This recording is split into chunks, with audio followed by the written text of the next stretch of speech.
The announcement echoed through the Wintervale trading hall like a death knell, and Wesley Xander felt his stomach drop as the messenger read the royal decree requiring all landholders to present themselves with their betrothed at the midwinter census, or forfeit their holdings to the crown.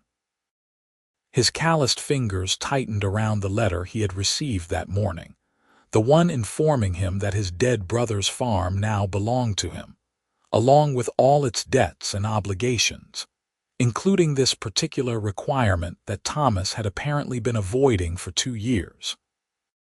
Wesley had been a soldier for most of his adult life, 32 years of which he had spent learning how to survive rather than how to court women or maintain a homestead. Now he stood in a crowded hall surrounded by families and couples, utterly alone except for the gnawing anxiety in his chest. The farm was all he had left in the world, the only thing standing between him and destitution after the war had ended and discharged him without ceremony or pension. He could not lose it. Outside the hall, the first snow of autumn dusted the wooden boardwalks of Wintervale, the frontier town that served as the last outpost of civilization before the wilderness stretched endlessly northward. Wesley pulled his worn coat tighter and tried to think of a solution that did not exist.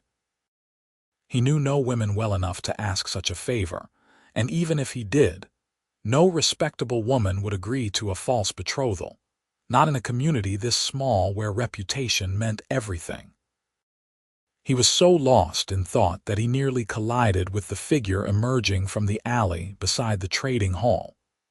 Wesley stumbled back, his hand instinctively moving toward the knife at his belt before his mind caught up with his reflexes. The woman before him was an orc, and she was watching him with the same startled wariness that he felt. She was tall, nearly matching his own height of 6 feet, with broad shoulders and a build that spoke of strength and hard labor. Her skin was a deep forest green, darker than the pines that surrounded the town, and her black hair was braided in a thick rope that fell over one shoulder. Small tusks protruded from her lower jaw, and her pointed ears twitched slightly as she assessed whether he posed a threat. She wore practical traveling clothes, leather and wool designed for the frontier, and a pack was slung across her back. "Sorry," Wesley said automatically, stepping aside to let her pass. Most humans would have sneered or spat, would have called her monster or savage. He had seen enough death in the war to know that cruelty wore every face equally. The orc woman's amber eyes widened slightly at his courtesy, and she nodded once before starting to move past him. Then she paused, her gaze fixing on something over his shoulder. Wesley turned to see what had caught her attention, and realized she was staring at the notice board outside the trading hall, where the census decree had been posted in large letters for all to read. "Can you read Common?" he asked, not intending any offense but aware that many orcs in the borderlands spoke it better than they read it.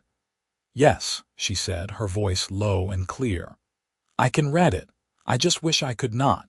Wesley found himself curious despite the weight of his own problems. "You have land here." "My father did. He died 3 months ago." She turned to look at him directly, and he was struck by the exhaustion in her expression, the kind that went deeper than physical weariness. "I have been trying to hold his farm together, but the neighbors want me gone.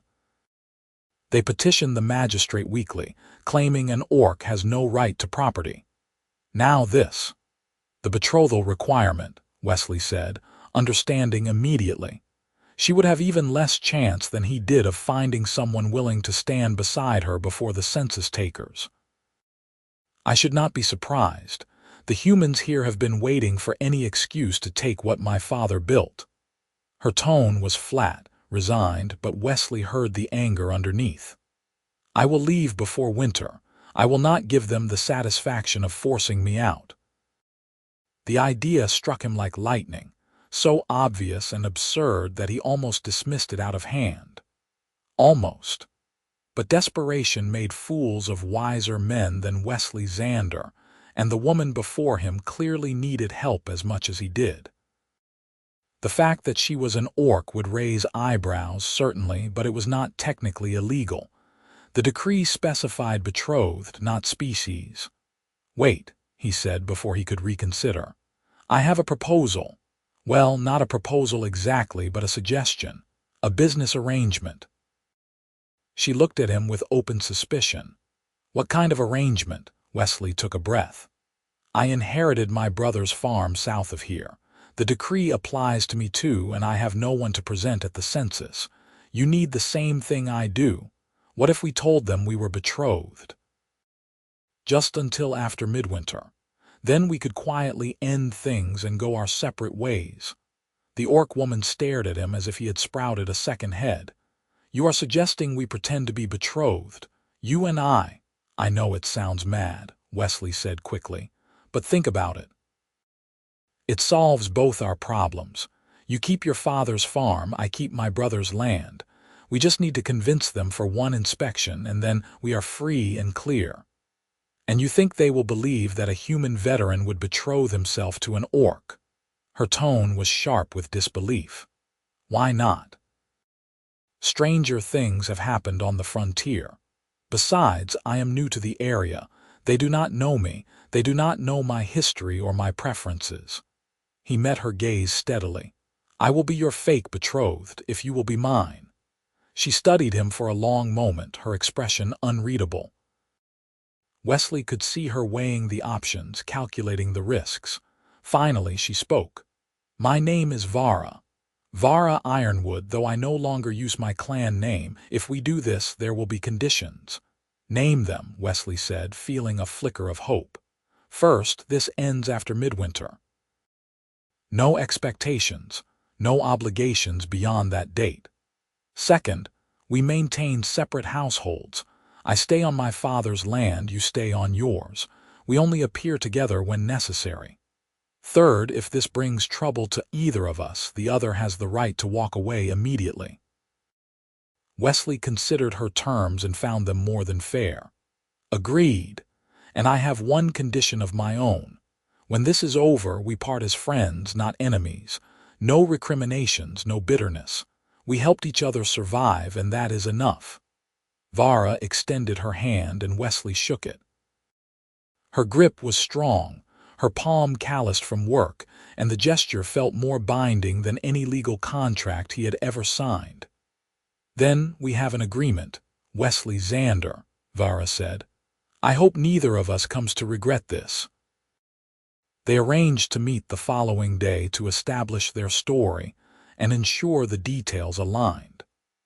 Wesley spent that night at his brother's farmhouse, a modest structure that needed repairs he could not yet afford, and tried to convince himself that he had not just made a terrible mistake.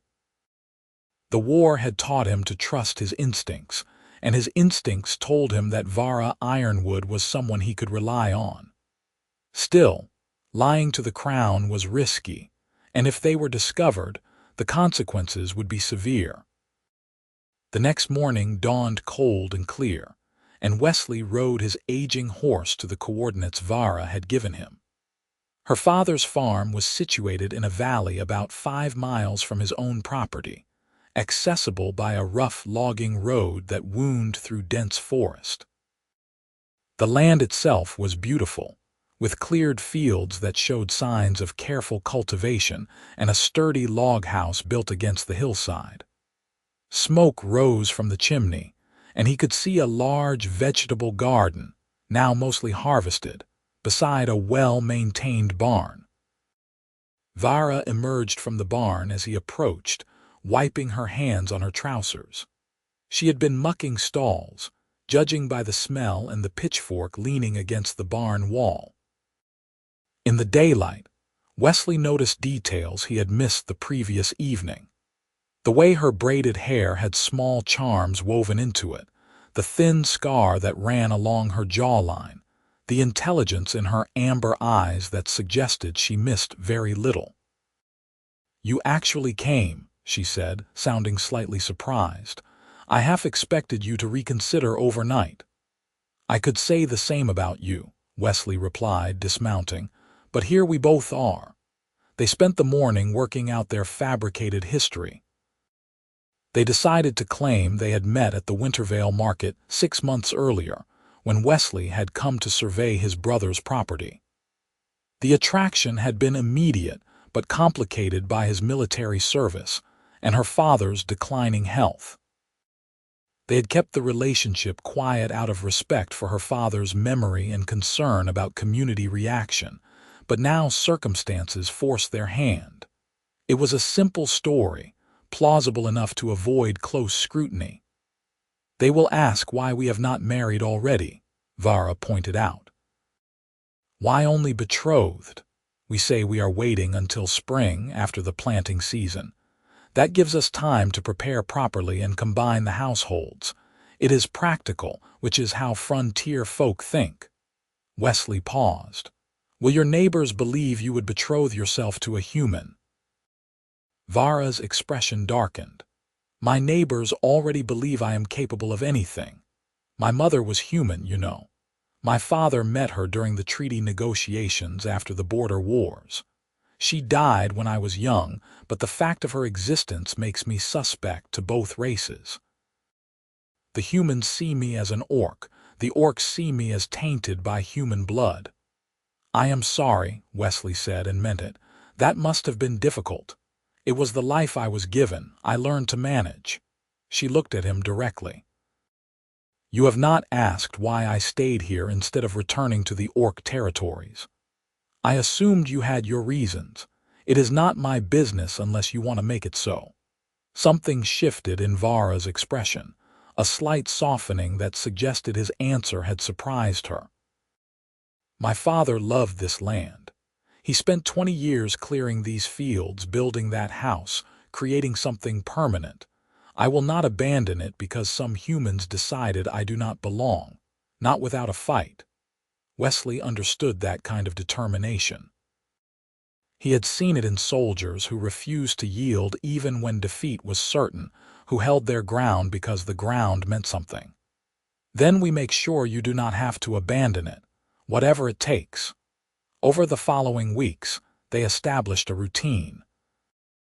Wesley would visit Vara's farm several times a week, always arriving openly so the neighbors would see him. They would work together on necessary repairs, preparing both properties for the harsh winter ahead. Wesley fixed the leak in Vara's barn roof, while she helped him reinforce the walls of his chicken coop. They shared meals, traded supplies, and gradually began to learn each other's rhythms and habits. Wesley discovered that Vara was an excellent cook, able to transform simple ingredients into meals that reminded him of the rare moments of comfort during his military service.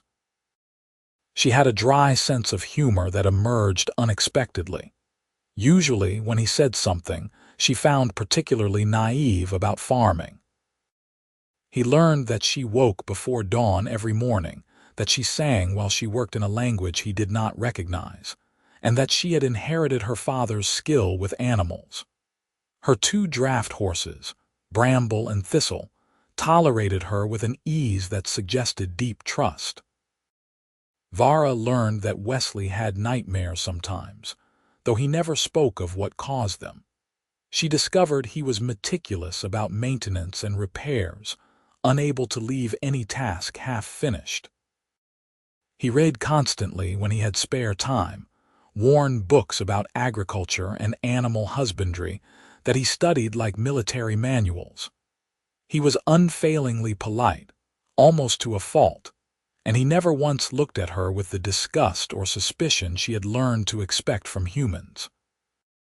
The first test of their arrangement came when they traveled together to Wintervale for supplies. It was a cold morning in late autumn, the kind that promised snow before evening, and they rode side by side along the logging road. Wesley noticed how people stared as they entered the town, conversations stopping mid-sentence as they passed. He reached over and took Vara's hand, holding it as they walked through the market, and felt her fingers tense in his before she relaxed and squeezed back. At the general store, the proprietor, a thin man named Marcus with a perpetual scowl, refused to serve Vara. "I do not sell to orcs," he said flatly. "Find another establishment." "Then I suppose you do not sell to me either," Wesley said calmly. "Since Vara and I are betrothed, insulting her is insulting me. We will take our business elsewhere." Marcus's scowl deepened, but Wesley saw the calculation in his eyes. Wesley's coin was as good as anyone's, and the storekeeper could not afford to turn away paying customers in a town this small. "You are serious? You are actually going to marry that creature?" Vara's hand tightened on Wesley's arm, and he could feel the tension radiating from her. "Vara is not a creature," Wesley said, his voice dropping to the cold, flat tone he had used when addressing insubordinate soldiers. "She is a woman, a landowner, and my future wife. If you cannot treat her with basic respect, we will do our trading in Riverside instead. It is a longer ride, but they seem more interested in coin than prejudice." The threat worked. Riverside was a 3-day journey, but if Wesley and Vara started trading there, others might follow.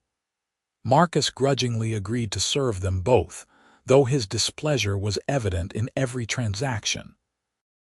As they loaded their supplies onto the wagon, Vara remained quiet, her expression carefully neutral.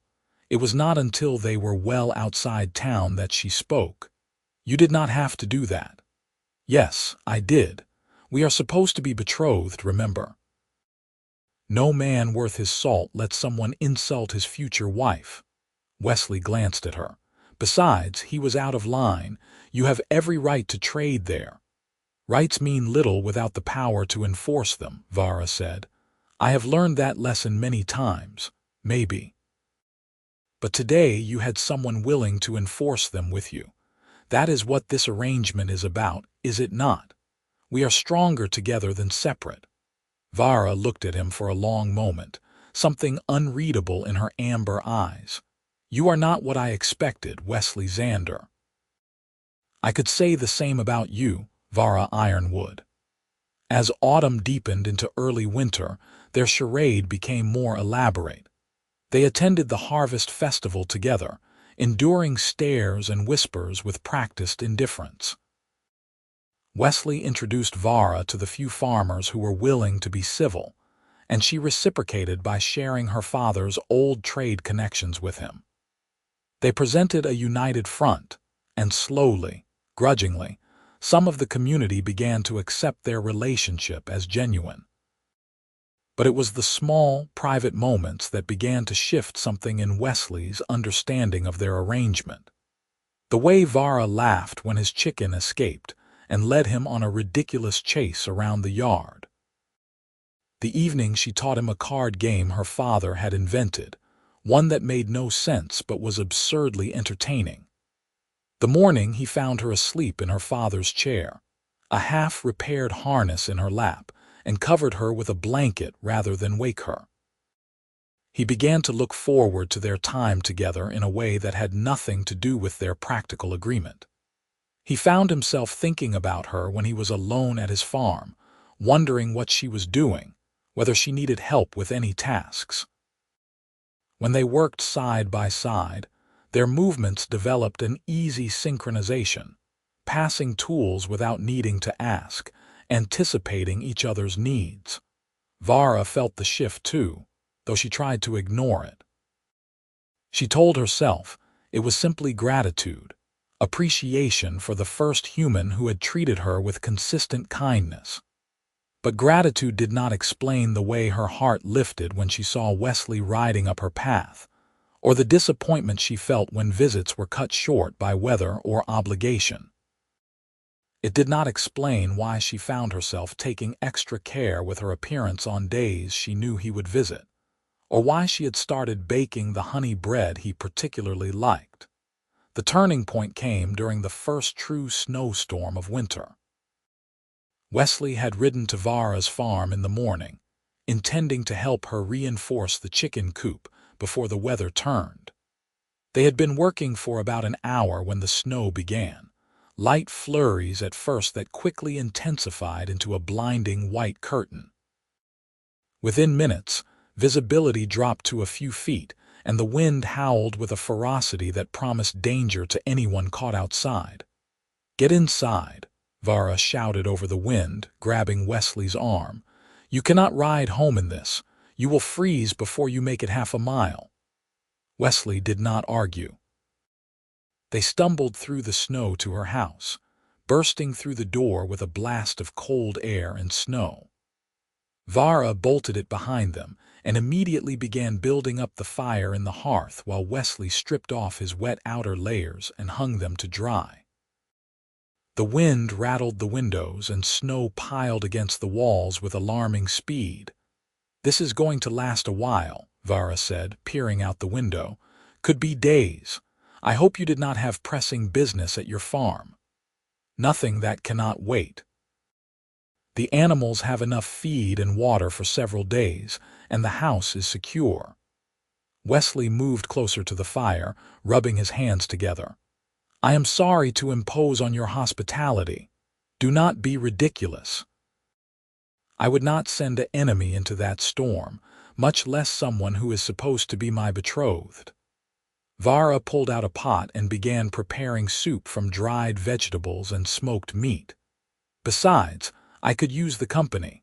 Winter storms are tedious alone." They settled into an unexpected domesticity as the storm raged outside. Wesley helped prepare the meal while Vara tended the fire. They ate together at her father's old table, swapping stories to pass the time. Wesley told her about his years in the military, the places he had seen, the friends he had made and lost. Vara spoke about her childhood, the way her father had taught her to read using the labels on supply crates, her mother's love of music, and how she wished she had inherited more than vague memories of lullabies. As the afternoon faded into evening, Vara brought out the cards and taught Wesley another of her father's invented games. This one was more strategic, requiring careful planning and the ability to read your opponent's intentions. They played hand after hand, the score staying close, their competitive natures emerging as they tried to outmaneuver each other. "You are better at this than you let on," Vara accused after Wesley won 3 hands in a row. "You pretended to be confused so I would underestimate you." "I learned from a good teacher," Wesley said with a grin. "You were so focused on explaining the rules that you did not guard your reactions. Every time you had a strong card, your left ear twitched slightly." Vara's hand flew to her ear, her expression outraged and amused in equal measure. "You were reading my tells. That is cheating. That is strategy. There is a difference." She threw a card at him, which he caught easily, still grinning. Vara found herself staring at that grin, at the way it transformed his usually serious face, making him look younger and more carefree. Her breath caught slightly, and she looked away quickly, confused by the sudden warmth in her chest. The storm continued through the night.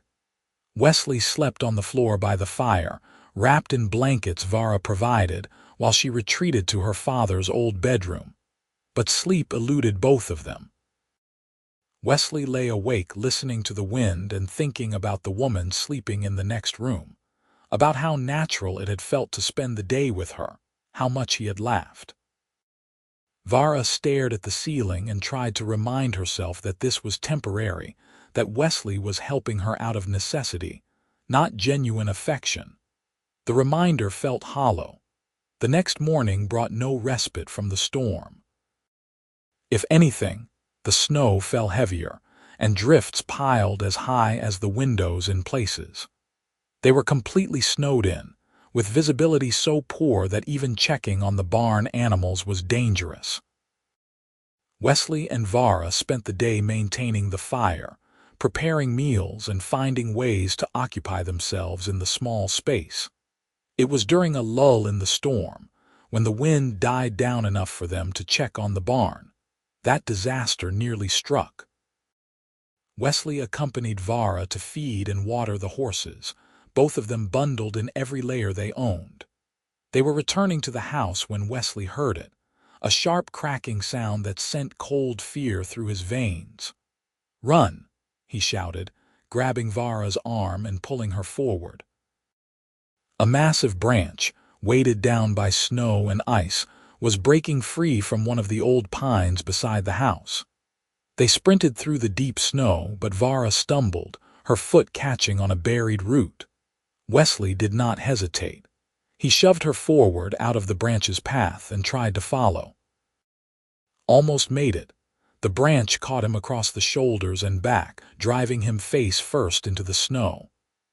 The impact knocked the breath from his lungs, and for a terrifying moment he could not inhale, could not move.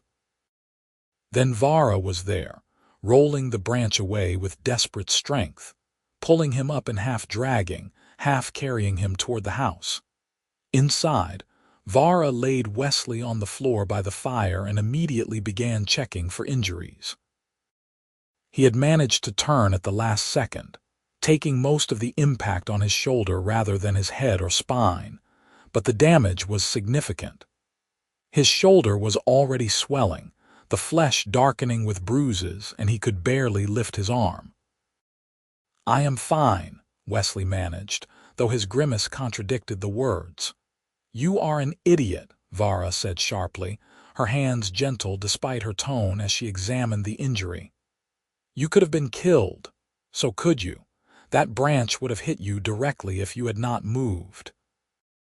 "I could have taken the hit better than you. Orcs are harder to injure than humans." "Maybe, but I was not about to test that theory." Wesley met her eyes. "Besides, this is what betrothed people do, is it not? Protect each other."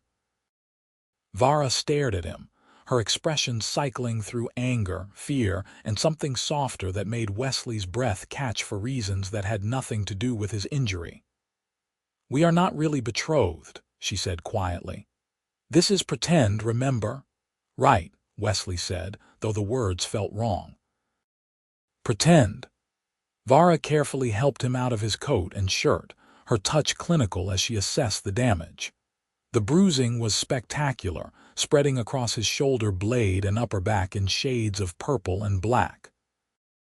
She prepared a poultice from herbs she kept for animal injuries, apologizing when he flinched at the cold compress.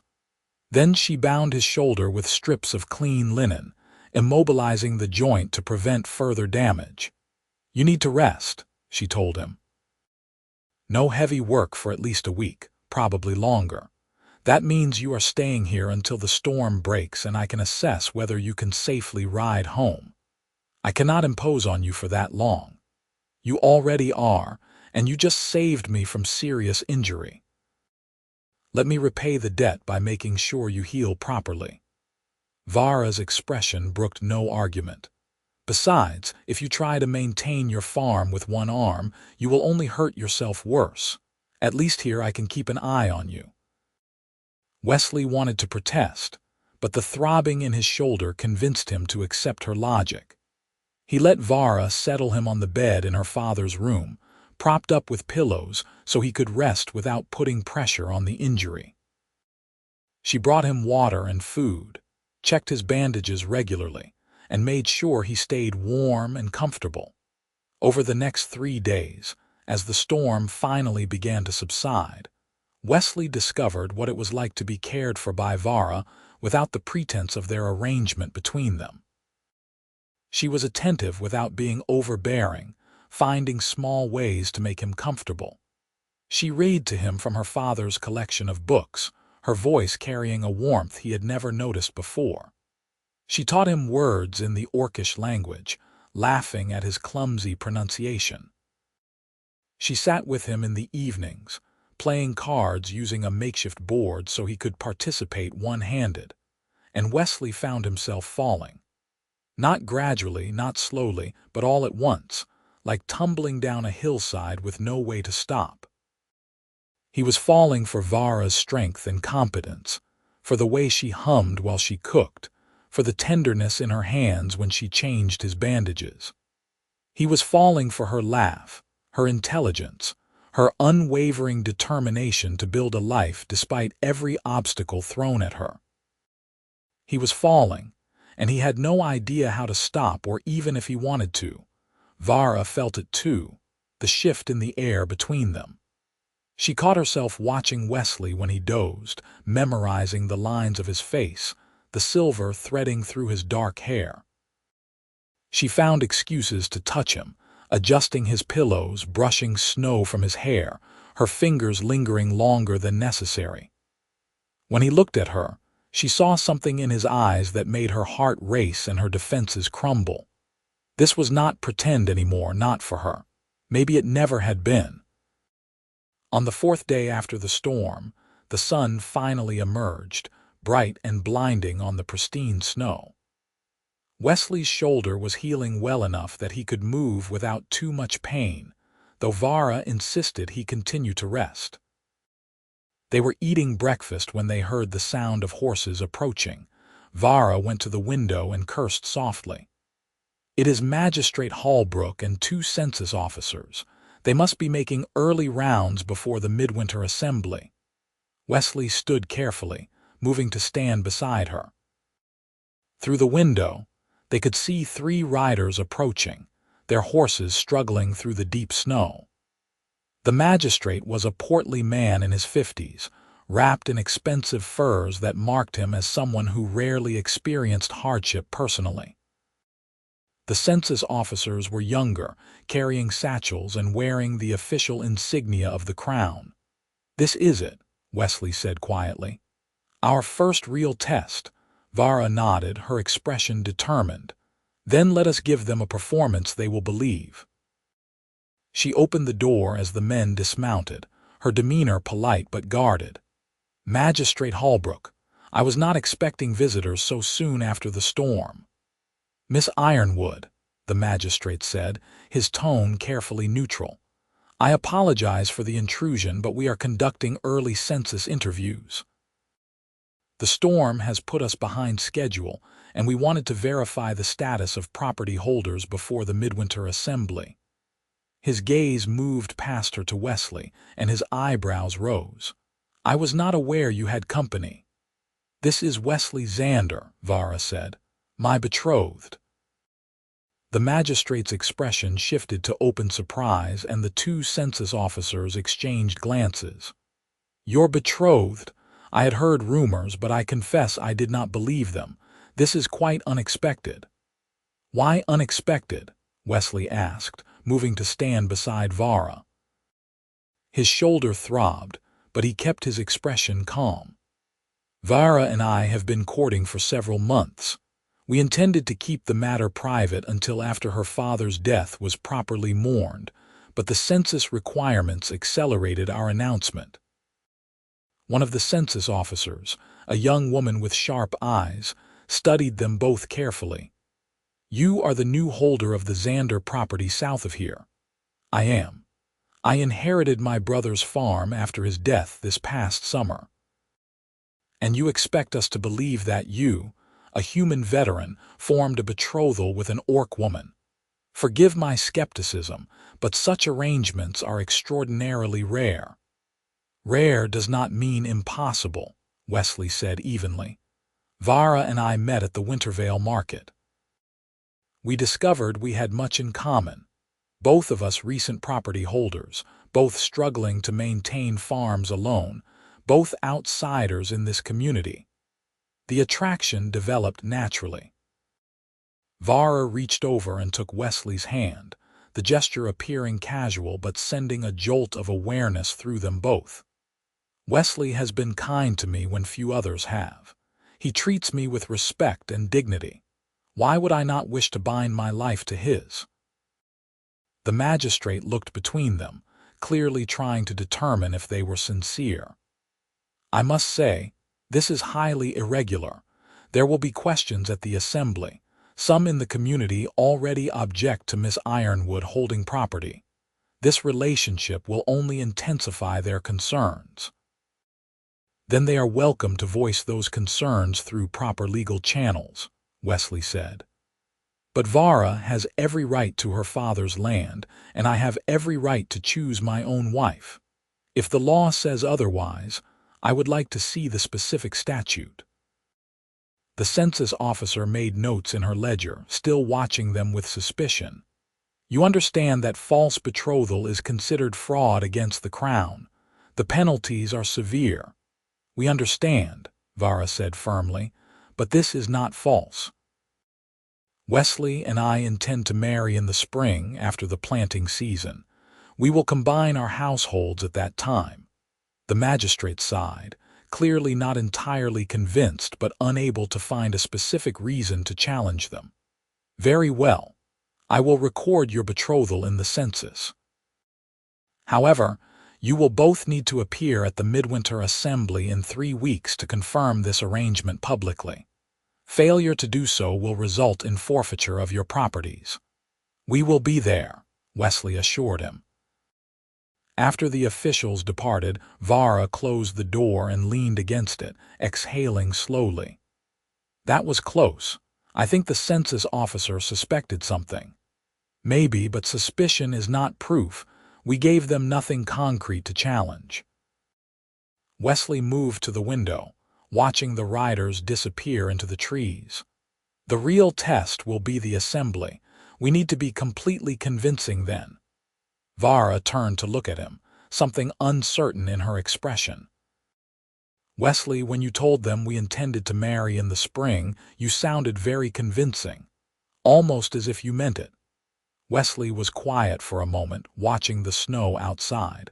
Then he turned to face her fully, his expression serious. "What if I did mean it? What if I stopped pretending?" Vara's breath caught. "What are you saying?" "I am saying that somewhere in the last few weeks, this stopped being an arrangement for me. I look forward to seeing you, Vara. I think about you constantly. When that branch fell and I thought you might be hurt, I acted without thinking because the idea of you being injured was unbearable." He took a careful step closer. "I know this was supposed to be temporary just until the census, but I do not want it to be temporary anymore. I want this to be real." Vara stared at him, her heart pounding so hard she was certain he could hear it. "You cannot want that. You cannot want me, not truly. This is gratitude or proximity or the stress of the situation making you feel things that are not real." "Do not tell me what I feel," Wesley said gently. "I have fought in wars, Vara. I have seen death and suffering and loss. I know the difference between false emotion and genuine feeling. What I feel for you is genuine." "You barely know me," Vara protested, but her voice was weak. "We have only been doing this for a few weeks. I know that you are brave and kind. I know that you honor your father's memory by fighting to keep his legacy alive. I know that you have been hurt by both humans and orcs, but you have not let that make you cruel. I know that your laugh makes me happy, that your strength inspires me, and that I have never felt more at peace than when I am beside you." Wesley reached out slowly, giving her time to pull away, and cupped her face in his hand. "I know that I am falling in love with you, and I do not want to fight it anymore." Vara felt tears prick her eyes. No one had ever spoken to her like this, with such raw honesty and vulnerability. "I am terrified," she whispered. "I am terrified that I will believe you, that I will let myself feel what I have been trying not to feel, and then you will realize I am not worth it. That the prejudice and difficulty of being with an orc is too much to bear. Then be terrified with me, because I am scared too," Wesley said. "I am scared that I am not good enough for you, that my nightmares and my past will burden you. I am scared that I will fail you somehow. But I would rather be scared and honest than safe and alone. I want to try, Vara. I want to see if this can be real." Vara closed her eyes and a tear slipped down her cheek. Wesley gently wiped it away with his thumb, and she leaned into his touch. When she opened her eyes again, her amber gaze was bright with emotion and determination. "I have been falling too. I told myself it was gratitude or loneliness, but I know that is not true. When that branch fell and you pushed me aside when you took the hit meant for me, I knew.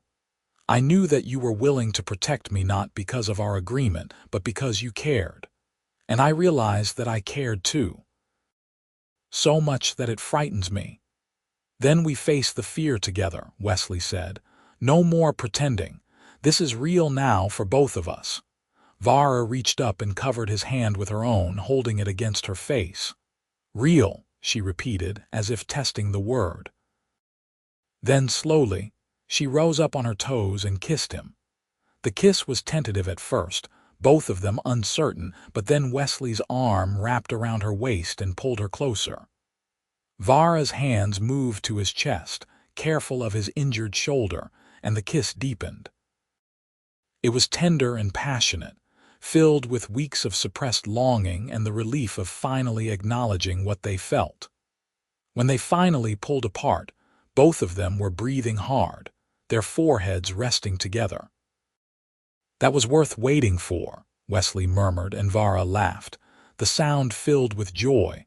Over the next 3 weeks, everything changed. Wesley recovered enough to return to his own farm, but he spent most of his time at Vara's property, and she visited his in turn. They were no longer pretending for the sake of the census. They were building something genuine. They worked side by side, preparing for the assembly and planning for a future neither of them had imagined when they first made their desperate bargain.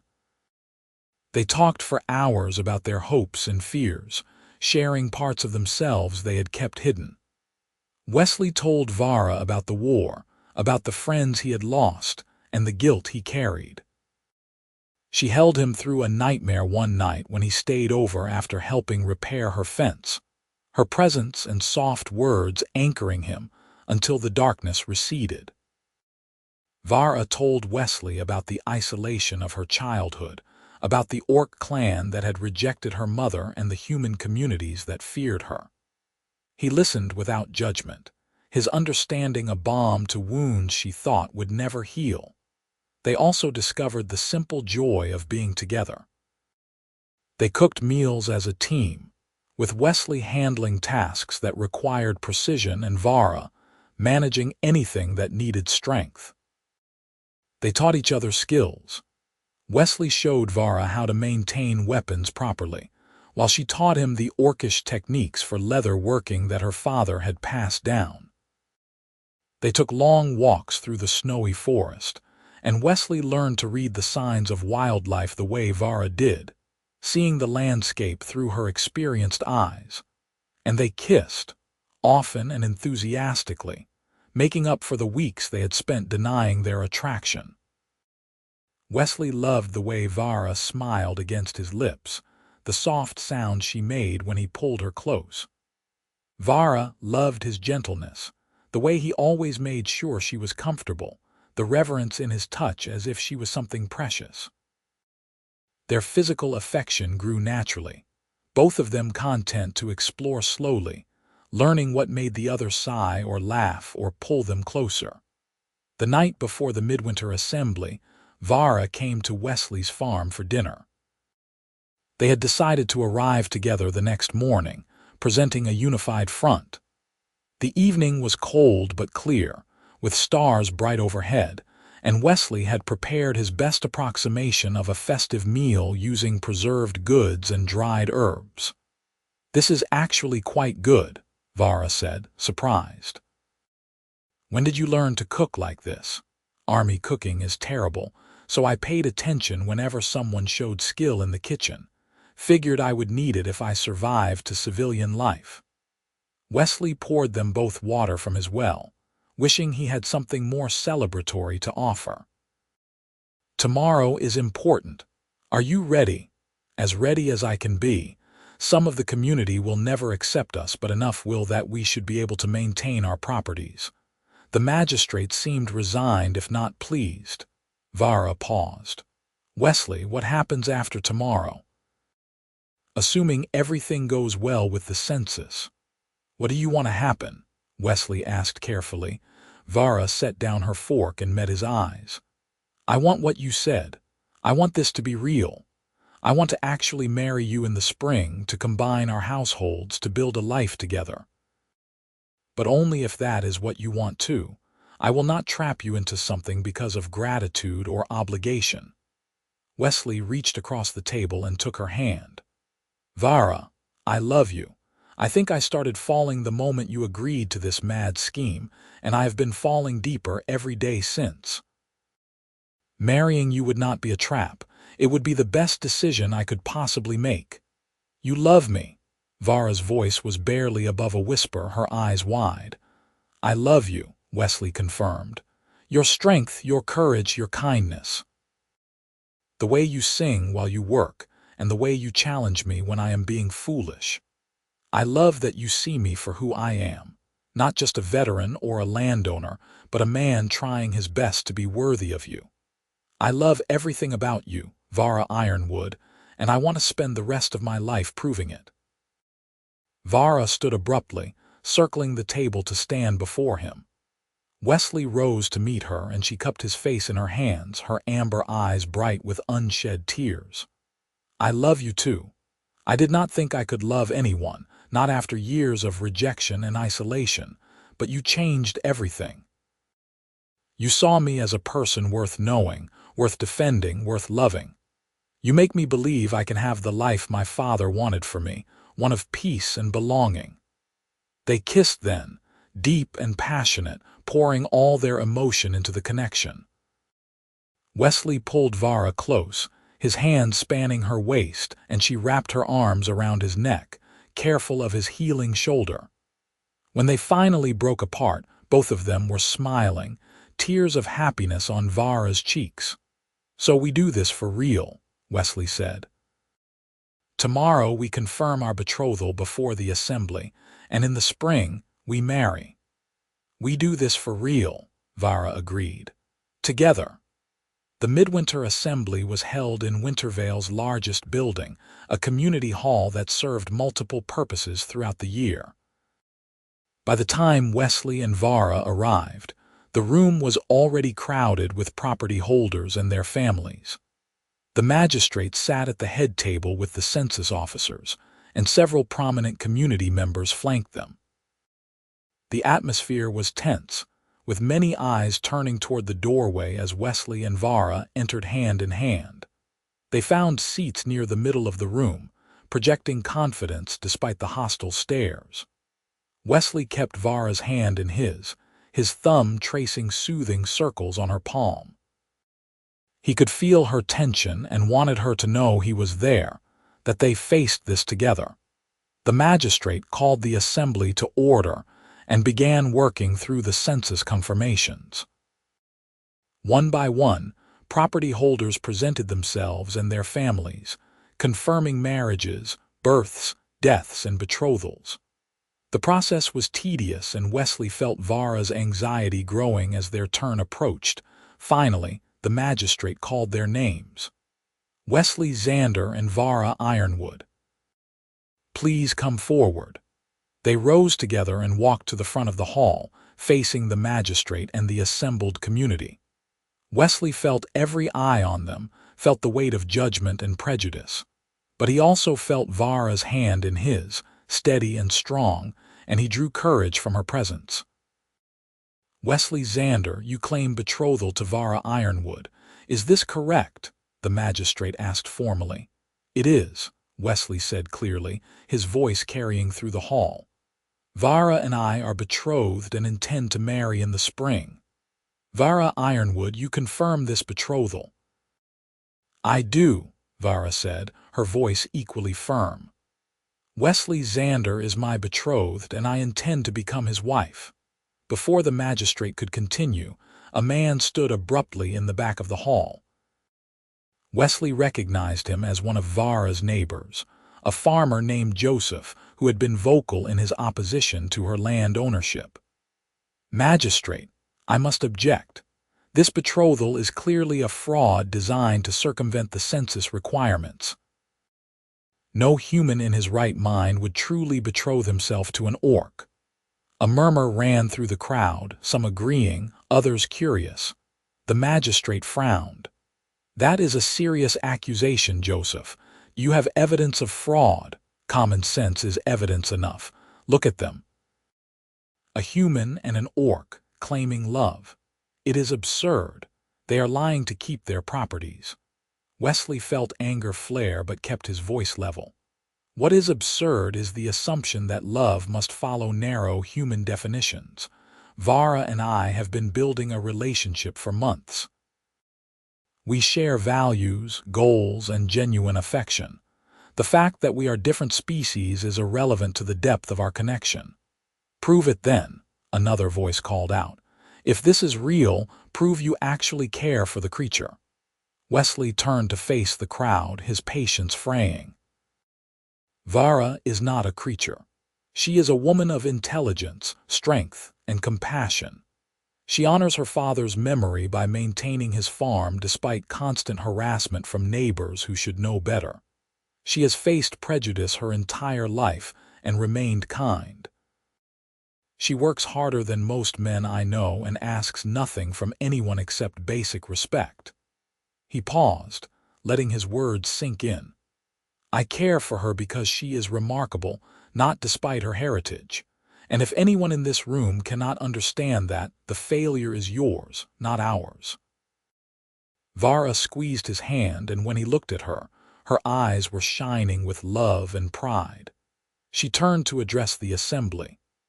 I know many of you see me as an outsider, as something to be feared or driven away, but this land is my home. My father built his life here, and I intend to continue his legacy. Wesley sees my worth when others refuse to. He treats me with the dignity every person deserves. Our betrothal is not fraud. It is the foundation of a life we are building together, one where we support and protect each other against all challenges. The magistrate studied them both for a long moment. Then he looked at the census officer, who whispered something Wesley could not hear. Finally, the magistrate nodded. I find no evidence of fraud. Different species relationships are unusual but not illegal. The betrothal is confirmed and will be recorded in the census. He raised his voice to address the room. Unless someone can provide concrete evidence that this betrothal is false, the matter is closed. Wesley Xander and Vara Ironwood retained their properties. Joseph started to protest again, but the magistrate cut him off. Enough. Your objections are noted but lack substance. Be seated. Wesley and Vara returned to their seats, relief flooding through both of them. They had done it. The census was confirmed, their properties secured, and their relationship acknowledged before the community. It was not a perfect victory, many in the room still disapproved, but it was enough. After the assembly concluded, several people approached them. Some were simply curious, others genuinely kind. An older woman named Margaret, who ran a bakery in town, smiled at Vara. Your father was a good man. He would be proud of how you have maintained his farm. And you, she said, turning to Wesley, you are fortunate to have found someone as capable as Vara. I wish you both happiness. Thank you, Vara said, clearly moved by the unexpected support. As they prepared to leave, the census officer who had questioned them earlier approached. Up close, Wesley could see she was younger than he had initially thought, perhaps in her late 20s, with an intelligent face and a thoughtful expression. I owe you an apology, she said quietly. I was skeptical because I have seen fraud before. But watching you both in there, the way you defended each other, the way you looked at each other, that was genuine. I am sorry for doubting you. Apology accepted, Wesley said. Your skepticism was understandable. We know our relationship is unusual. Unusual does not mean impossible, the officer said with a slight smile. My own parents were considered an unusual match. My mother was nobility, my father a common soldier. They faced similar prejudice, but their marriage lasted 40 years until my father's death. Love finds strange paths sometimes. As they rode back toward their farms that evening, the weight of the assembly lifted. Vara was quiet, lost in thought. Wesley rode beside her, content to give her space to process the day. When they reached the fork in the road where they would normally part, Vara pulled her horse to a stop. "Stay with me tonight," she said, not looking at him. "I do not want to be alone." "Are you certain?" Wesley asked gently. "I am happy to stay, but I do not want you to feel pressured." Vara finally turned to meet his eyes. "I am certain. After today, after standing before the entire community and declaring our intentions, I just want to be with you.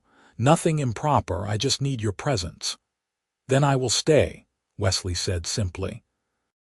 They settled the horses in Vara's barn and retreated to the warmth of her house. The fire crackled in the hearth, and snow began falling again outside, light flurries that promised a peaceful night. They prepared a simple dinner together, moving around each other with the ease of long practice. After eating, they sat by the fire, Vara leaning against Wesley's side while he wrapped an arm around her shoulders. "Today was difficult," Vara said softly. "Hearing people call me a creature, questioning whether any human could truly care for me. I have heard it before, but it never gets easier." "I know," Wesley said, pressing a kiss to her temple. "But you also heard people support us. Margaret, the census officer, even a few others who spoke to us kindly. The voices of prejudice are loud, but they are not the only voices. You were magnificent up there. The way you defended me, the things you said." Vara's voice was thick with emotion. "No one has ever done that for me before. I will do it as many times as necessary. You are my betrothed, Vara, soon to be my wife. Defending you, supporting you, standing beside you, that is not a burden. It is a privilege." Vara shifted to look at him directly, her amber eyes searching his face. "When did you become so wise?" "I am not wise. I just know what I want, and I am fortunate enough to have found it." Wesley cupped her face gently. "I want you, Vara, today, tomorrow, every day after. That is the simplest truth I know." They kissed again, slow and deep, taking their time to explore and savor. Wesley's fingers traced the line of her jaw, learning the shape of her face. Vara's hands tangled in his hair, tugging him closer. The kiss evolved from tender to passionate, both of them pouring months of longing and newly acknowledged love into the connection. When they finally parted, both breathless, Vara rested her forehead against his. "Spring feels very far away." Wesley laughed softly. "It does. But we have time to plan, to prepare. And until then, we have this. Quiet evenings by the fire, shared meals, stolen kisses. That is more than enough for me." They sat together until the fire burned low, talking about their plans for the future. They would combine their households in the spring, choosing to live at Vara's farm since the house was larger and the land more developed. Wesley would bring his animals and equipment, and they would work the properties together, creating something stronger than either could have managed alone. They talked about crops and livestock, about repairs and expansions, about the practical details of building a shared life. But they also talked about dreams. Vara admitted she had always wanted a family, children who would grow up knowing they were loved regardless of their heritage. Wesley confessed he had thought such things were beyond him after the war, that he would live and die alone. Now, with Vara, he dared to imagine grandchildren playing in the fields, a legacy that extended beyond property and possessions. As the night deepened and exhaustion claimed them both, Wesley banked the fire while Vara prepared the bedroom. When he joined her, she had changed into a simple nightgown and was sitting on the bed, suddenly shy. Wesley smiled and sat beside her, taking her hand. "We do not have to do anything you are not ready for," he said gently. "I am content just to hold you while we sleep." Vara nodded, relief and gratitude in her expression. "I want to be close to you, but I am nervous. I have never shared a bed with anyone before." "Neither have I, not like this," Wesley admitted. "We will figure it out together." They lay down together, Vara curling against Wesley's side, her head on his shoulder. His arm wrapped around her waist, holding her close, and she tangled their legs together. It felt natural and right, as if they had been sleeping this way for years. Vara's presence soothed the nightmares that usually plagued Wesley's sleep, and he drifted off peacefully for the first time in recent memory. Vara, for her part, felt safer and more content than she ever had, cocooned in Wesley's warmth and the knowledge that she was loved. The winter passed in a blur of work and growing closeness. Wesley and Vara spent almost every day together, alternating between their properties as they prepared for spring. They faced challenges: a broken plow that needed extensive repairs, a bout of sickness among Wesley's chickens that required careful nursing, a stretch of bitter cold that tested their endurance. But they faced everything together, their bond strengthening with each shared struggle. The community's attitude toward them slowly shifted. It was not a dramatic change. There were still those who refused to accept their relationship, but enough people saw the genuine affection between them that open hostility decreased. Wesley and Vara became a familiar sight in Wintervale, shopping together, attending occasional social events, building relationships with the few families willing to be friendly.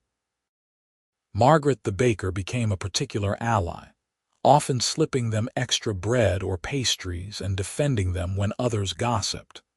Wesley continued to stay at Vara's farm more often than not, and they grew increasingly comfortable with physical intimacy. They explored each other with patience and care, learning what brought pleasure and comfort. Vara discovered that Wesley loved having his neck kissed, that he made soft sounds of contentment when she ran her fingers through his hair. Wesley learned that Vara was ticklish along her ribs, that she melted when he traced the shell of her pointed ears with his tongue, that she was bolder than she thought herself to be once she felt safe. They did not rush toward full consummation, both preferring to savor the journey of discovery. There was pleasure enough in kissing for hours by firelight, in falling asleep tangled together, in waking to gentle touches and whispered words of love. They wanted their wedding night to be special, a celebration of their commitment, so they exercised patience despite growing desire. As winter began to loosen its grip and the first signs of spring appeared, they finalized their plans. The wedding would be small, held at Vara's farm with only a few close friends in attendance. Margaret had offered to bake the wedding cake, a kindness that moved both of them deeply. The magistrate, softened somewhat by months of seeing their genuine relationship, agreed to perform the ceremony. They would exchange vows in early spring, before the planting season demanded all their time and energy. The week before the wedding, Vara received an unexpected visitor.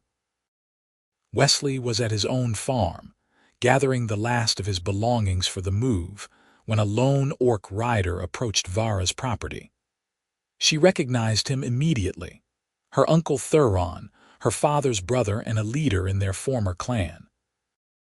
She had not seen him in 5 years, not since the clan had cast out her father for marrying a human. Thuron dismounted slowly, his expression unreadable. He was a large orc, even by their standards, with iron-gray hair and scars that spoke of a warrior's life. Vara stood her ground, refusing to show the turmoil his presence caused. "Uncle," she said carefully, "why are you here? I heard rumors that my brother's half-blood daughter was betrothing herself to a human. I came to see if they were true." Thuron looked around the farm, taking in the well-maintained buildings and cleared fields. "You have kept the land well. Your father would approve." "Would he? The clan cast him out for marrying my mother. I doubt they would approve of my choices either." Thuron had the grace to look uncomfortable. "The clan was wrong. I was wrong. Your father was a good man, and your mother was brave to love him despite the consequences. It took me years to see that, to understand what I cost us both with my prejudice. He met her eyes. I am sorry, Vara. I am sorry I did not stand beside my brother when he needed me. I am sorry I left you to face the world alone after he died. Vara felt tears threatening and blinked them back angrily. You are 5 years too late for apologies. I know, but I had to try. Thuron reached into his saddlebag and pulled out a bundle wrapped in leather. Your father asked me to hold this for you before the clan cast him out. He said that, when you found someone worthy of your heart, I was to give it to you. I think your human must be worthy if you have chosen him. Vara took the bundle with shaking hands and unwrapped it. Inside was a necklace, beautifully crafted from silver and green stones, the traditional orc betrothal gift from groom to bride. Her father must have commissioned it years ago, hoping she would one day have use for it. The sight of it broke something in her, and tears spilled down her cheeks. He never stopped believing I would find love, she whispered. He never stopped believing in you at all, Thuron said gently. He told me once that you had the best of both your parents, your mother's compassion and his strength. He was proud of you, Vara, so proud. Vara clutched the necklace to her chest, unable to speak. Thuron stood awkwardly for a moment, then cleared his throat. I will not intrude on your wedding. I have no right to be there. But know that you have my blessing, for whatever that is worth. And if you ever need help, if the humans make trouble for you, send word. The clan owes you a debt we can never fully repay. He mounted his horse and prepared to leave, but Vara found her voice. Uncle, wait. You could attend the wedding if you wished. It would mean something to have family there, even family that failed me in the past. Thuron looked surprised, then deeply grateful. Are you certain? I am. My father taught me that forgiveness is not forgetting the hurt, but choosing not to be defined by it. You wronged me, but you acknowledge it and seek to make amends. That is enough. Then I would be honored to attend, Thuron said, his gruff voice thick with emotion. Thank you, niece. After he left, promising to return for the ceremony, Vara sat by the fire and studied the necklace her father had prepared for her. It was beautiful, intricate, a physical manifestation of a parent's love and hope. She could hardly wait to show Wesley. When Wesley returned that evening, pack loaded with his remaining possessions, he found Vara in a strange mood, tearful but happy, emotional but peaceful. She told him about Thuron's visit, showed him the necklace, explained its significance. Wesley listened carefully, then pulled her into his arms. Your father sounds like he was a remarkable man, Wesley said. I wish I could have met him. He would have liked you. You are everything he hoped I would find, kind, strong, honorable. Vara looked up at him. Wesley, would you wear this? I know it is traditional for the groom to give such a gift to the bride, but my father intended it for whoever I chose. I want you to have it. Wesley examined the necklace, understanding the weight of what she offered. This was not just jewelry. It was a connection to her father, to her heritage, to everything she held dear. I would be honored to wear it. Thank you for trusting me with something so precious. They sat together that evening, planning the last details of the wedding and talking about their future. The conversation turned to children, a topic they had touched on before but never explored deeply. Vara admitted she was nervous about the possibility, uncertain how children of mixed heritage would be received. They will face challenges, Wesley acknowledged. Both our peoples can be cruel about things they do not understand, but they will also have us, and we will love them fiercely. We will teach them to be proud of both their heritages, to see their mixed blood as strength rather than weakness. And they will never doubt that they are wanted and cherished. You are certain you want children. I know you said you did, but I need to hear it again. This is important. Wesley took her hands in his expression serious. "I want children with you, Vara. I want to fill this house with laughter and chaos. I want to teach them to read and work the land. I want to watch you sing them to sleep the way you sing while you work. I want everything, the whole messy, beautiful experience of building a family, but only with you." Vara kissed him then, deep and passionate, pouring all her love and gratitude into the connection. "I want that too, all of it. With you." The day of the wedding dawned bright and clear, the first truly warm day of spring. The snow had finally melted except in the deepest shadows, and the first flowers were beginning to emerge. Vara woke early, too excited and nervous to sleep, and found Wesley already up, pacing the main room. "Having second thoughts?" she asked with a teasing smile. "Only about whether I am good enough for you," Wesley admitted. "But that is a daily concern, not specific to today. You are more than good enough. You are perfect." Vara crossed to him and took his hands. "In a few hours, I get to stand before witnesses and vow to love you for the rest of my life. I cannot think of anything I want more." They prepared separately, tradition dictating they should not see each other until the ceremony. Margaret arrived early to help Vara dress, bringing the wedding cake and chattering excitedly about the day.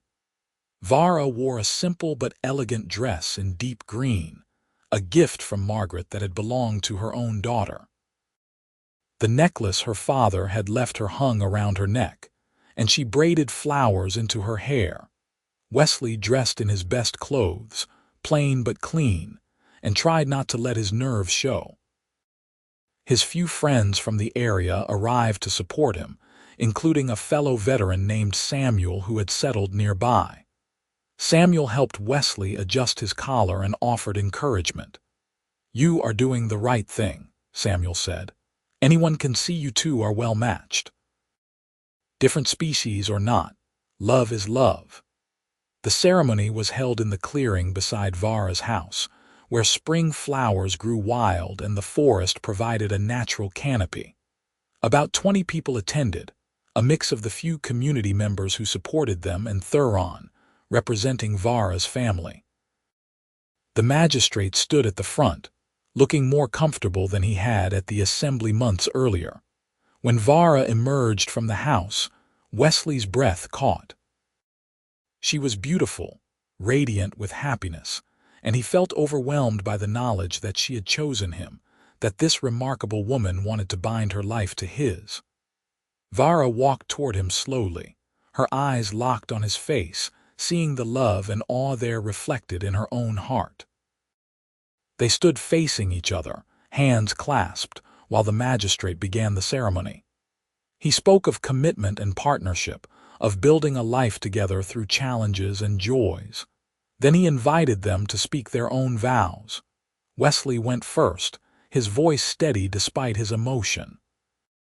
"Vara, when we first made our bargain, I thought I was agreeing to a temporary arrangement, a practical solution to a difficult problem. I did not expect to find the other half of my soul. You have brought light to my life in ways I never imagined possible. You have taught me that love does not recognize boundaries of species or expectation. You have shown me courage and strength, but also tenderness and vulnerability. I promise to stand beside you always, to defend you against any who would harm you, to build a life with you that honors both our heritages. I promise to love you every day in every way I can, for as long as I draw breath. You are my partner, my love, my home, today and always." Vara was crying openly now, tears of joy streaming down her face. She took a breath and spoke her own vows. "Wesley, you saw me when others looked away. You treated me with dignity when others called me monster. You offered me partnership when I had resigned myself to isolation. You have given me hope for a future I thought was impossible, a family I thought I could never have.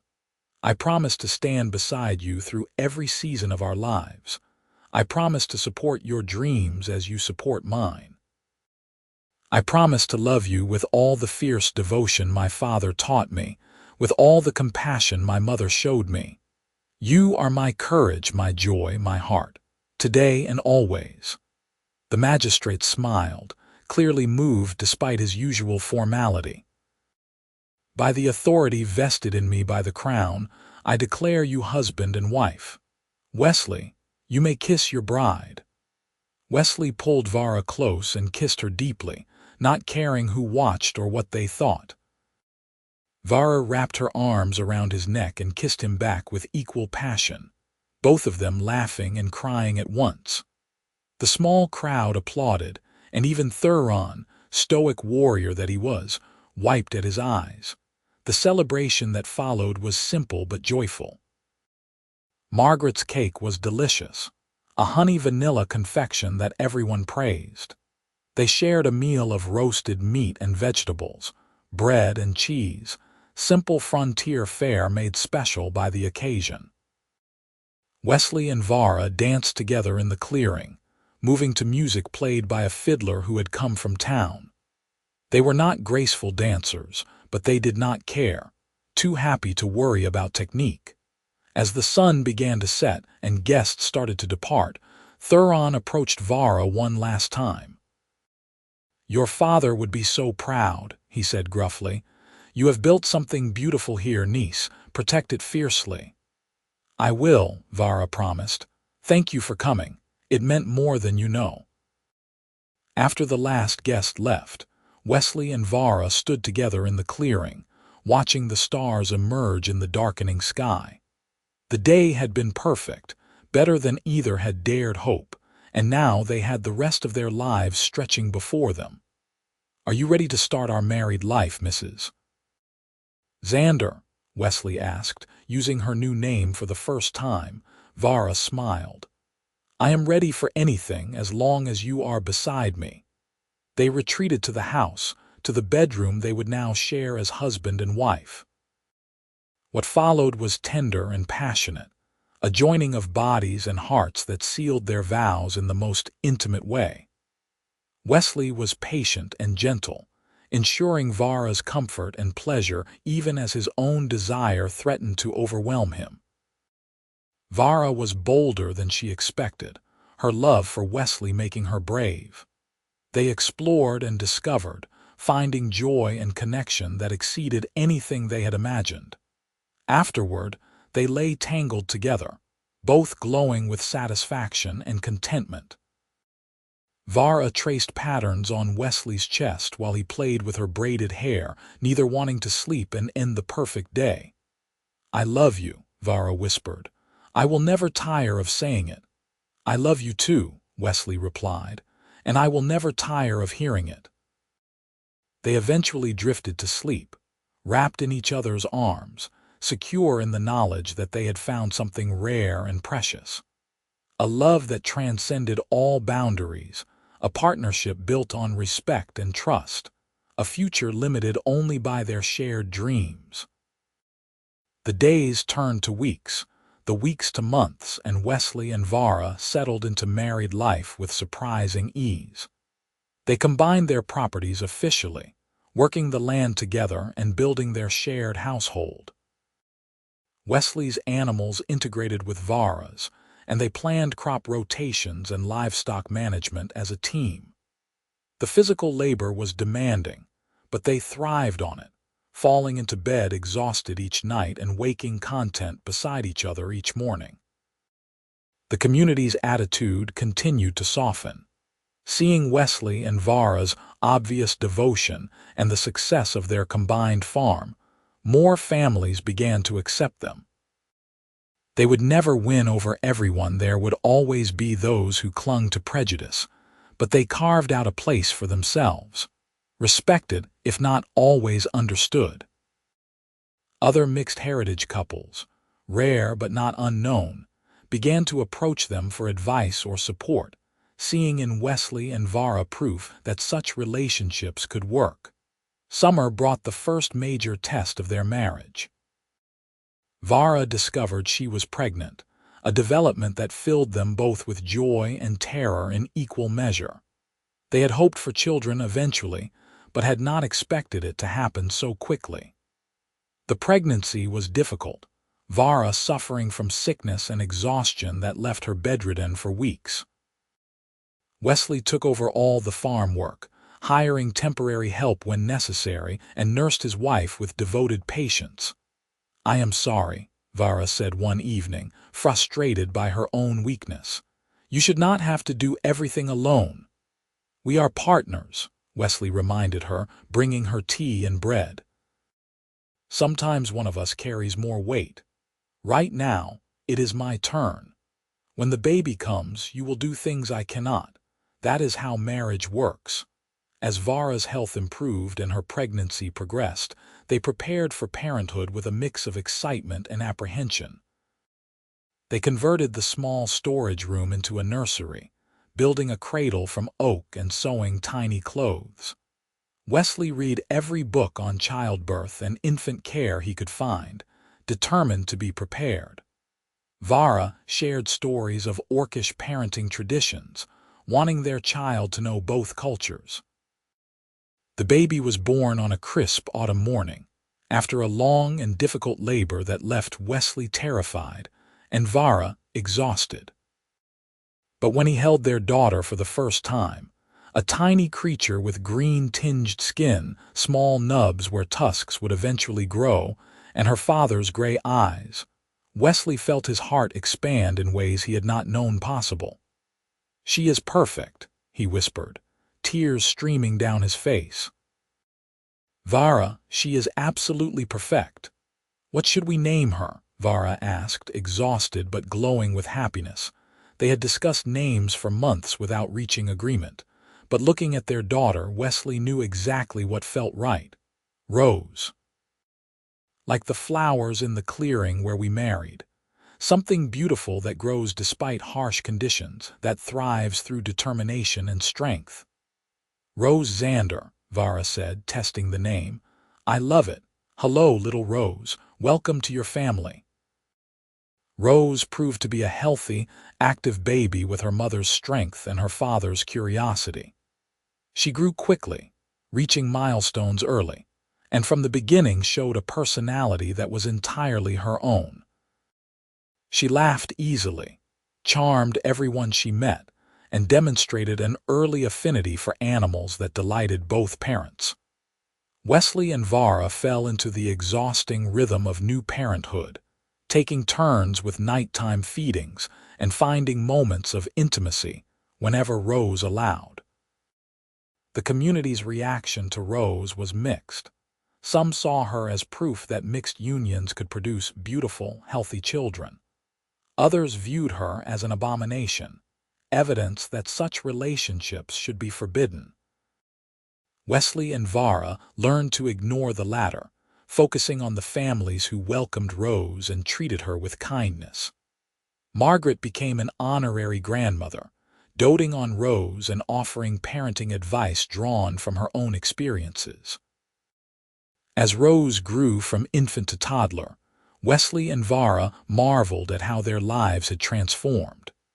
The desperate bargain they had struck that autumn day in Wintervale seemed like a lifetime ago. They had started as strangers bound by necessity, but they had become partners, lovers, parents, and best friends. Their love had grown deeper and richer with each challenge they faced together.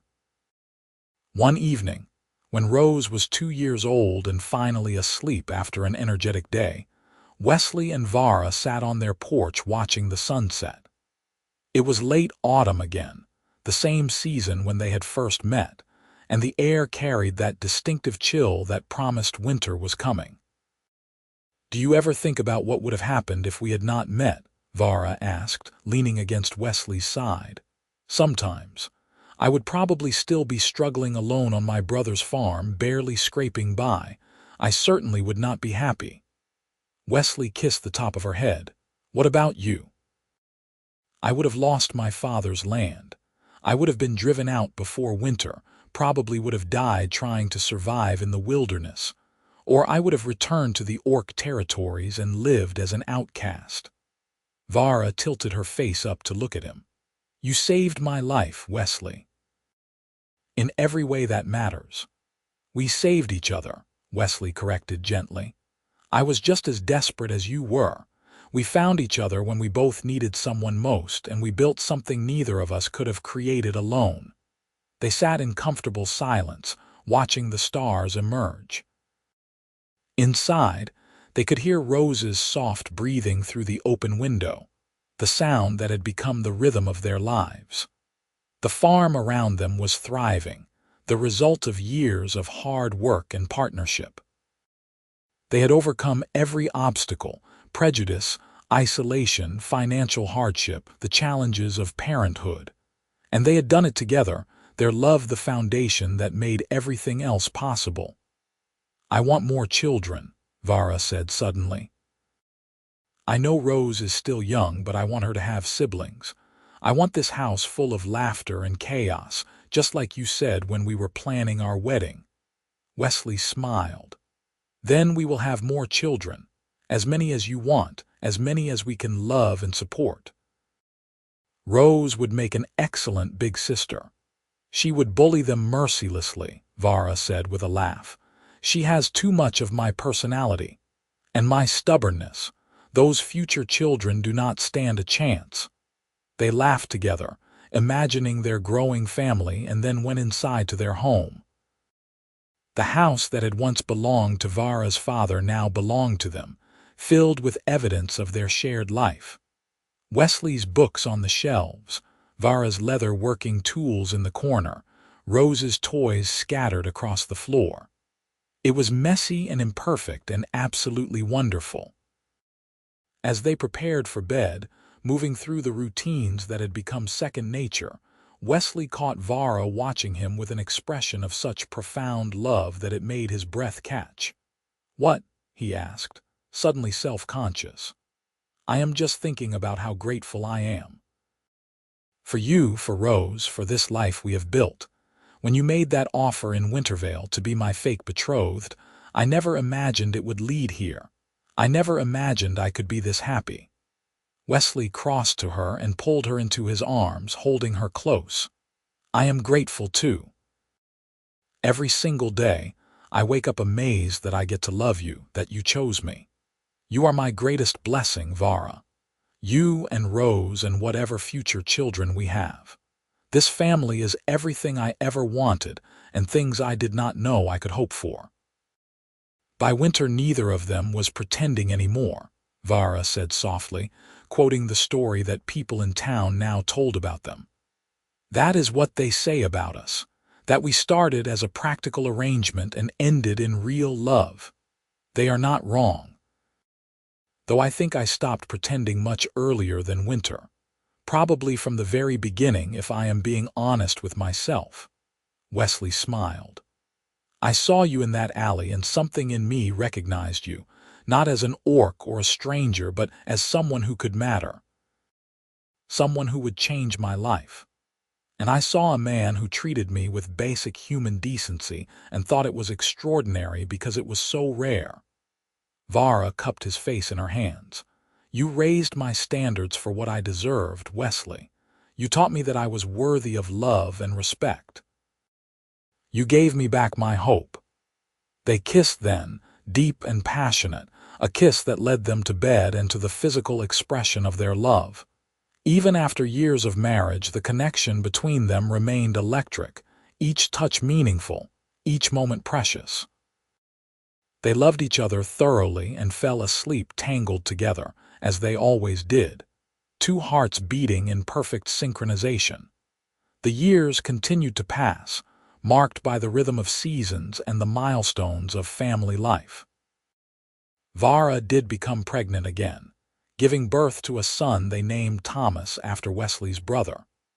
Thomas had more human features than Rose, though his pointed ears and slight green tint to his skin marked him as mixed heritage. He was followed 2 years later by another daughter, Lily, who fell somewhere between her siblings in appearance. Wesley and Vara raised their children to be proud of both heritages. They taught them the Orcish language and traditions Vara had learned from her father, and the human customs Wesley had grown up with. The children learned to work the land from both parents, developing the same love for the farm that had brought Wesley and Vara together. They faced occasional prejudice from other children, but with parents as strong and devoted as theirs, they learned early how to stand up for themselves and each other. The farm prospered beyond Wesley and Vara's initial dreams. They expanded their operations, hired help during busy seasons, and became known for producing quality crops and livestock. They earned the respect of most of the community through hard work and integrity, proving that a mixed heritage family could not just survive but thrive on the frontier. Thuron visited regularly, fully welcomed into their family now. He delighted in his niece's children, teaching them orcish fighting techniques and telling them stories of their grandfather's courage. The relationship that had started with estrangement and apology grew into genuine affection, Thuron becoming the grandfather figure the children needed. Margaret remained a constant presence, her bakery becoming a safe haven where the children could get treats and Wesley and Vara could find support when needed. She watched their family grow with pride, often saying she had known from the beginning that their love was genuine.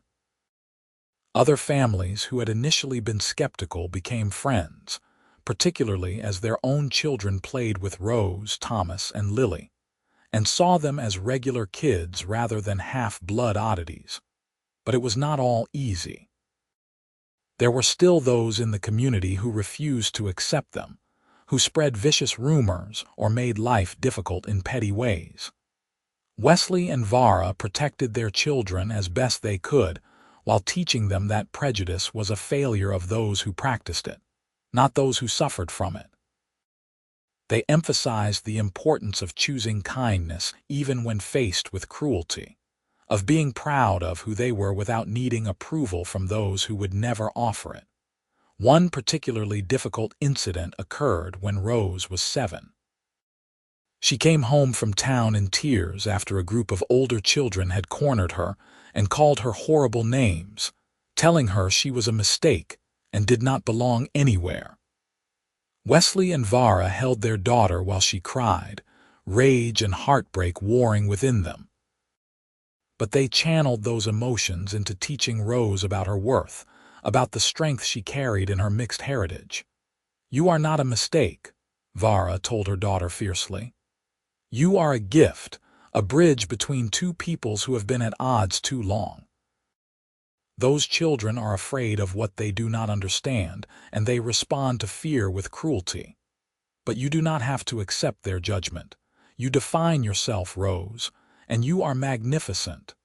"Your mother is right," Wesley added. "You have the best qualities of both humans and orcs. You have your mother's strength and courage, and you have compassion and intelligence all your own. The fact that some people cannot see that says nothing about you and everything about them." Rose gradually recovered from the incident, made resilient by the unshakable foundation of her parents' love. She grew into a strong, confident young woman, much like her mother, with an additional layer of diplomacy that served her well. Thomas became known for his skill with animals and his ability to remain calm under pressure.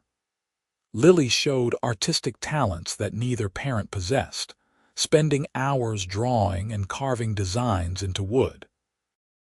Wesley and Vara watched their children grow with pride and occasional terror, aware that the world would be harder on them than it was on children of single heritage. But they also saw how their children thrived, how they built friendships across species lines, how they carried themselves with quiet dignity. Wesley and Vara had given their children the greatest gift possible, the knowledge that they were loved unconditionally and that their mixed heritage was strength, not weakness. As their 25th wedding anniversary approached, Wesley and Vara found themselves alone on the farm for the first time in years. Rose was courting a human boy from a neighboring farm, spending much of her time there. Thomas had traveled to the Orc territories with Thuron to learn more about that side of his heritage. Lily was visiting Margaret in town for a week, learning baking techniques.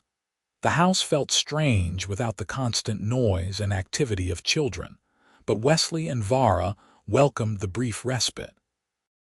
They spent their days working the farm as they always had, falling back into the patterns they had established years ago when it was just the two of them. But now, those patterns were enriched by decades of shared history, of struggles overcome and joys multiplied. On the evening of their anniversary, Wesley took Vara's hand and led her to the clearing where they had married. Time had changed the space. The trees were larger, new flowers had seeded themselves, but the essential beauty remained. They stood together, hands clasped, looking at the spot where they had spoken their vows. 25 years, Vara said wonderingly. Sometimes it feels like a lifetime, and sometimes it feels like yesterday. I remember every detail of that day, Wesley said. How beautiful you looked, how nervous I was, how right it felt to finally make our relationship official. But I also remember everything that led us here. That day in Wintervale when we made our bargain, the first time I realized I was falling for you, the moment you told me you loved me. I remember the moment you pushed me out of the way of that falling branch and got hurt protecting me. That was when I knew this was not pretend anymore, at least not for me. Vara leaned against him, content. We have built something remarkable, Wesley. Not just this farm or our family, but proof that love can overcome any obstacle if both people are committed. Do you have any regrets? Wesley asked. Any wishes that things had been different? Vara considered the question carefully. I wish my parents could have met you, could have known their grandchildren. I wish we had not faced so much prejudice and hardship. But would I change the fundamental path of our lives? No. Every struggle made us stronger. Every challenge we overcame together deepened our bond. I would not trade what we have for any easier alternative. Neither would I, Wesley agreed. You are still the best decision I ever made, Vara. That desperate offer in Wintervale was the start of everything good in my life. They renewed their vows there in the clearing, with no witnesses except the stars overhead and the forest around them. The words were simpler this time, distilled by years of marriage into their essential truth. I love you, I choose you. I will walk beside you until death parts us. When they kissed, it carried 25 years of history, of shared joy and sorrow, of a love that had only grown stronger with time. They made love that night with the tenderness of long familiarity and the passion that had never faded between them. Vara had a few more lines on her face, and Wesley's hair was mostly silver now, but they were still the same two people who had stood in that clearing and promised forever. Their bodies knew each other intimately, every scar and sensitive spot mapped through years of exploration. But the physical connection was elevated by the emotional bond that made every touch meaningful, every kiss a reaffirmation of their commitment. Afterward, lying in their bed in the comfortable darkness, Wesley spoke the words that had been building in his heart. Thank you. For what? Vara asked, surprised. For taking a chance on a desperate stranger, for agreeing to my mad scheme, for falling in love with me even though there were 1,000 reasons not to, for building this life with me, for giving me children I love beyond reason, for being my partner in everything. For being you, Vara. Thank you for being exactly who you are. Vara felt tears slip down her cheeks, the happy kind that came from overwhelming emotion. Thank you for seeing me, for treating me with dignity when no one else would, for teaching me that I deserved love and happiness. For being the father our children needed, the husband I could rely on, the friend who knows me better than anyone. Thank you for being my home, Wesley. They fell asleep holding each other, secure in a love that had weathered every storm and emerged stronger. The farm was quiet around them, waiting for morning when the work would begin again. But for now, there was just this. Two people who had started as strangers and become everything to each other. A love story that proved the impossible was simply waiting for the right people to believe in it. The morning brought fresh snow, the first of the winter season, light flurries that dusted the world in white. Wesley woke first and slipped out of bed carefully, not wanting to disturb Vara. He built up the fire and started preparing breakfast, relishing the quiet domestic tasks. When Vara emerged from the bedroom, still sleepy and disheveled, he handed her a cup of tea and kissed her forehead. "Good morning, wife." "Good morning, husband." Vara smiled, the words still carrying the same weight they had on their wedding day 25 years ago. "What shall we do with our rare day of peace?" "I was thinking we could work on repairing the fence on the north boundary. It needs attention before the heavy snows come." Wesley paused at her expression. "Or we could do something else. What did you have in mind?" "I was thinking we could simply be together. Take a walk, talk, maybe play cards by the fire like we used to when it was just us. The fence will still need repair tomorrow, but moments like this are rare. I want to savor it." Wesley set aside his practical concerns and nodded. "Then that is what we will do. Whatever you want, my love." They spent the day simply enjoying each other's company, with no agenda beyond being together. They walked through the snowy forest, pointing out animal tracks and reminiscing about previous winters. They returned home and played the card games Vara's father had invented, their competition as fierce and good-natured as it had been decades ago. They cooked together, Wesley handling vegetables while Vara managed the meat, their movements synchronized through years of practice. As evening fell and they settled by the fire, Vara leaned against Wesley's side in the exact position they had occupied countless times over their marriage. The fire crackled, snow continued to fall outside, and the world felt suspended in a perfect moment. "I was thinking," Vara said thoughtfully. "Rose will likely marry her young man within the year. Thomas speaks of wanting to start his own farm eventually. Lily is still young, but she will find her path soon enough. Our children are growing up, becoming independent." "That is what is supposed to happen," Wesley said. "We raised them to be strong and capable. Now they get to live their own lives." "I know, but it made me realize that soon it will be just us again. Full circle, back to where we started." Wesley understood what she was feeling. "Except we are not really back where we started. We are different people now, shaped by everything we have experienced together. And I am looking forward to this next chapter, Vara. Getting to focus on us again, rediscovering each other without the constant demands of children. Growing old together and watching our family expand with grandchildren." "All of it. You want grandchildren already. Our youngest is only 12. "Eventually," Wesley clarified with a laugh. "I am not rushing anything. I am just saying I look forward to whatever comes next as long as you are beside me." Vara turned to look at him fully, her amber eyes bright with love. "Always beside you. That was always the promise, and it is one I intend to keep until my very last breath. And beyond, if there is anything after," Wesley added. "I cannot imagine any version of eternity without you." They sat together as the fire burned low and the snow continued its gentle fall outside. The house around them held decades of memories. Children's laughter and midnight feedings, arguments and reconciliations, quiet moments of peace and celebrations of joy. Every room bore witness to their love, to the life they had built from a desperate bargain and transformed into something beautiful. Wesley thought back to that day in Wintervale, when he had been a frightened veteran facing the loss of everything, and had made a wild offer to a stranger.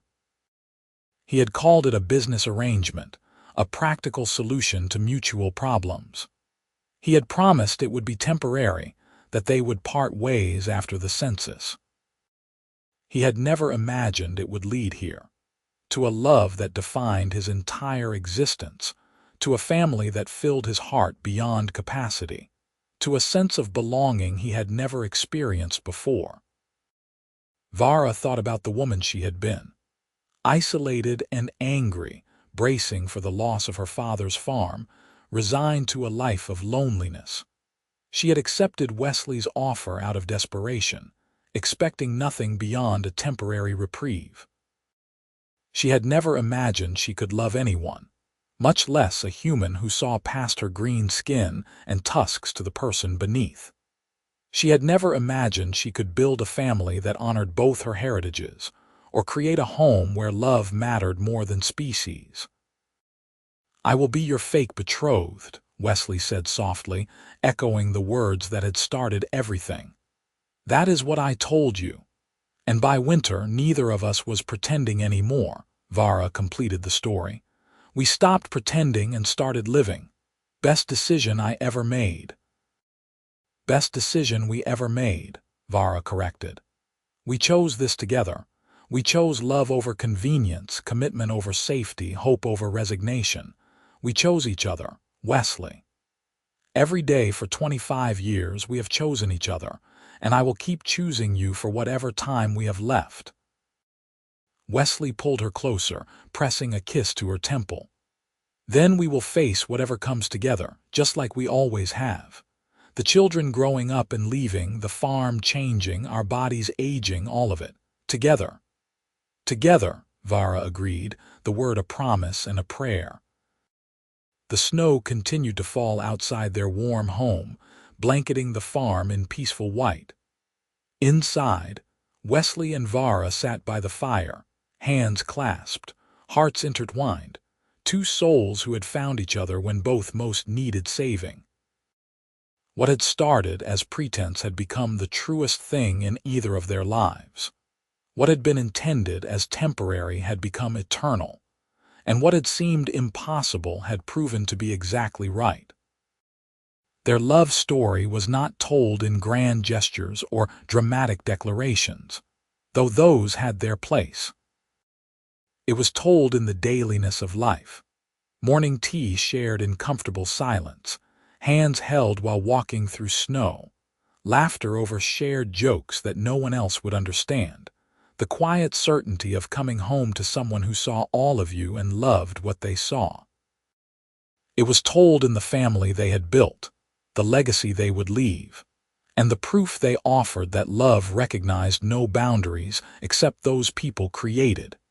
Years from now, their grandchildren would sit by this same fire and ask about how their grandparents met.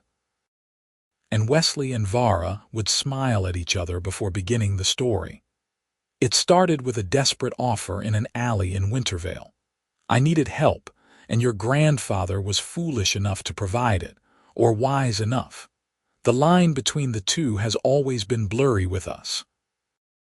But on this night, with the snow falling and the fire warm and the love between them as strong as ever, they needed no story. They lived it every day, in every choice they made, in every moment they spent together.